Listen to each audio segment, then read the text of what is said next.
Hi, welcome to India's largest digital media network, Suman TV. ఈ రోజు మనతో పాటు ఉన్నారు Gautam neuro care MD doctor Uday Gautam గారు. నమస్తే సార్. నమస్తే సార్, వర్టిగో చాలా మందికి అసలు సగం మందికి తెలియదు అంటే ఏంటో, కళ్ళు తిరుగుతున్నాయి అనుకుంటారు. చాలా డిఫరెంట్ స్టైల్స్ అండ్ స్టేజెస్ కూడా ఉంటాయని విన్నాను సార్. సో వర్టిగో అంటే అసలు ఏంటి? వర్టిగో అంటే ఇంబ్యాలెన్స్, తల తిరగడము, నడుస్తుంటే అటు ఇటు తూలిపోవడం. యూజువల్గా హీరింగ్ డిఫెక్ట్స్ కూడా ఉంటాయి, చెవులు కూడా సరిగ్గా వినపడిపోవడం అనేది కూడా ఉంటాయి.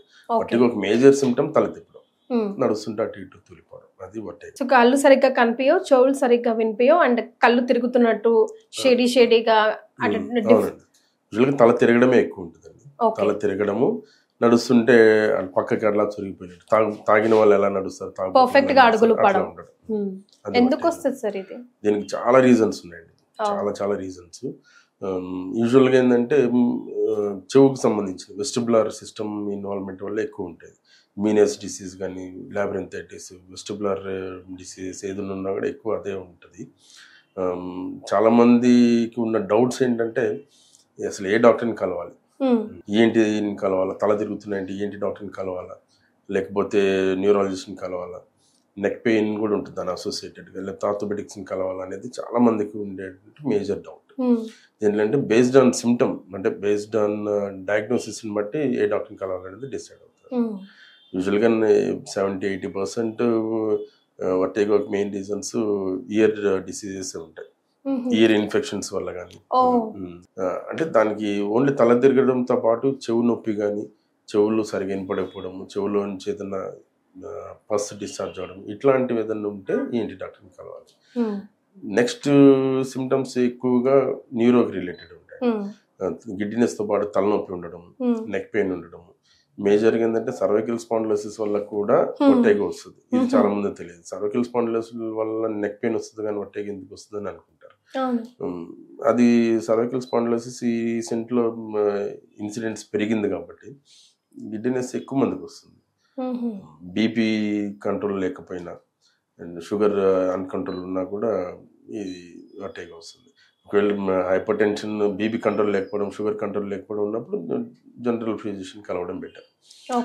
మేజర్గా హెడేక్ అంటే బ్రెయిన్లో ఉన్న బ్రెయిన్ ట్యూమర్స్ వల్ల కానీ, స్ట్రోక్ వల్ల కానీ, మైగ్రేన్ వల్ల కానీ, ఇందాక మాట్లాడుకున్నట్టు ఇడియోపతిక్ ఇంటర్క్రైనల్ హైపర్ టెన్షన్ వల్ల కూడా వర్టిగో వస్తుంది.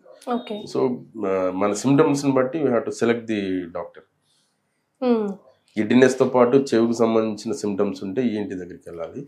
దాంతోపాటు హెడేక్ కానీ, విజన్ అబ్నార్మాలిటీస్, నెక్ పెయిన్ ఇవన్నీ ఉంటే న్యూరాలజిస్ట్ కానీ న్యూరో సర్జన్ దగ్గరికి వెళ్ళాలి. గిడ్డినెస్తో పాటు బీపీ కంట్రోల్ లేకపోవడం, షుగర్ కంట్రోల్ లేకపోవడం, ఇట్లాంటి సిమ్టమ్స్ ఏమన్నా అసోసియేటెడ్గా ఉంటే జనరల్ ఫిజిషియన్ కలవాలి. దీన్ని బట్టి next further evaluation, treatment depend అయ్యింది. రైట్. సో ఎవరెవరికి ఎందుకు వస్తుంది సార్ వర్టిగో? అదేలేండి, based on symptoms. BP sugar control లేకపోతే వర్టిగో కానీ వస్తే అది బేస్డ్ ఆన్ ఏజ్ గ్రూప్.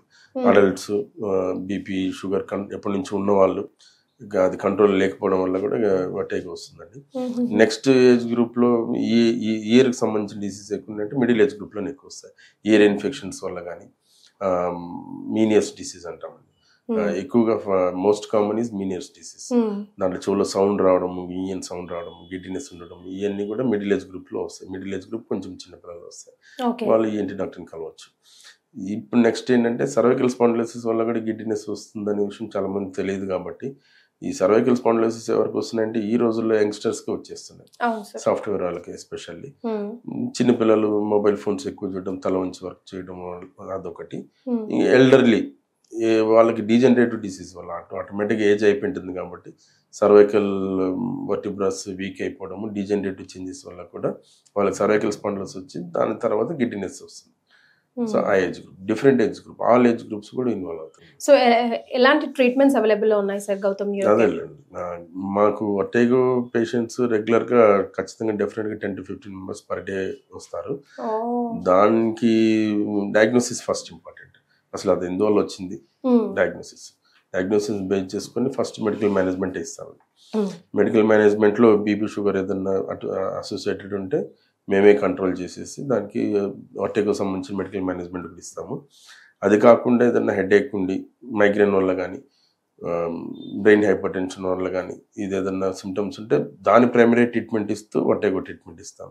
ఎప్పుడైనా కూడా ఓన్లీ సిమ్టమ్స్ బేస్డ్ కాకుండా రూట్ కాజ్ అని కూడా ఐడెంటిఫై చేసి దాని కూడా ట్రీట్మెంట్ ఇస్తే ఇది తగ్గుతుంది. సేమ్ టైం సర్వైకల్ స్పాండిలోసిస్ కానీ ఉంటే దానికి సంబంధించిన సర్వైకల్ కాలర్ అడ్వైజ్ చేసుకోవడము, స్పాండిలోసిస్ రెక్టిఫికేషన్ కోసం సంబంధించిన కొన్ని షోల్డర్ ఎక్సర్సైజెస్, నెక్ ఎక్సర్సైజెస్ ఉంటాయి, అవి చెప్తాము. దాంతోపాటు వెస్టిబులర్ ఎక్సర్సైజ్ కూడా ఉంటాయి, అవి కూడా అడ్వైజ్ చేస్తాం వాళ్ళకి.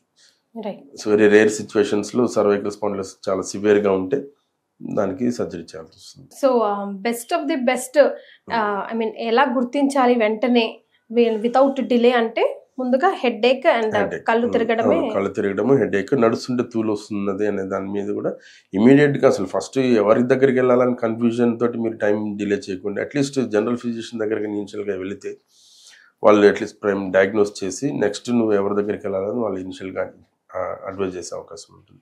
స్ట్రోక్ వల్ల కూడా గిడ్నెస్ వస్తుంది కొన్నిసార్లు, అది వాళ్ళకి తెలియదు. తల తిరుగుతుందని అంటే డిఫరెంట్ అనుకుంటారు.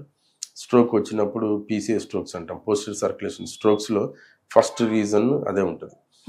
పోస్టరియర్ సర్క్యులేషన్ స్ట్రోక్లో వాళ్ళకి స్వేయింగ్, గిడ్డినెస్ అనేది ఉంటుంది. వీక్నెస్ కానీ మాట తడబడ్డము ఇట్లాంటివి ఏమి ఉండవు వాళ్ళకి.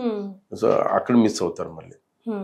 So based on the severity whatever the giddiness ఇమ్మీడియట్గా general physician or next most common ఉన్నది న్యూరో రిలేటెడ్ వాళ్ళని అడ్వైజ్ తీసుకుంటే వాళ్ళు డయాగ్నోసిస్ ఇమ్మీడియట్గా తీసుకోవడం, ట్రీట్మెంట్ ఇమ్మీడియట్గా అడ్వైజ్ చేయడం ఉంటుంది. సార్ న్యూరోకి సంబంధించిన ఏ ట్రీట్మెంట్ అయినా ఇట్ టేక్స్ టైం కదా సార్ ప్రాసెస్, దీనికి కూడా అంతేనా? It takes time, like 3 months to 6 months డెఫినెట్గా పడుతుంది. ప్రాబ్లమ్ ఐడెంటిఫై చేయడం చాలా ఇంపార్టెంట్. ట్రీట్మెంట్ అట్లీస్ట్ ఇనిషియేట్ చేసేస్తే డిసీజ్ ప్రోగ్రెస్ అవ్వకుండా ఉంటుంది. రికవరీ లేట్ అయినా పర్వాలేదు, కానీ డిసీజ్ ప్రోగ్రెస్ అవ్వకుండా ఉండడం అనేది major factor in all neurological డిసీజెస్లో. ట్రీట్మెంట్ డిసీజ్ ప్రోగ్రెస్ అవ్వకుండా ఆపడం అనేది first aim. Right sir, thank you so much. Thank you.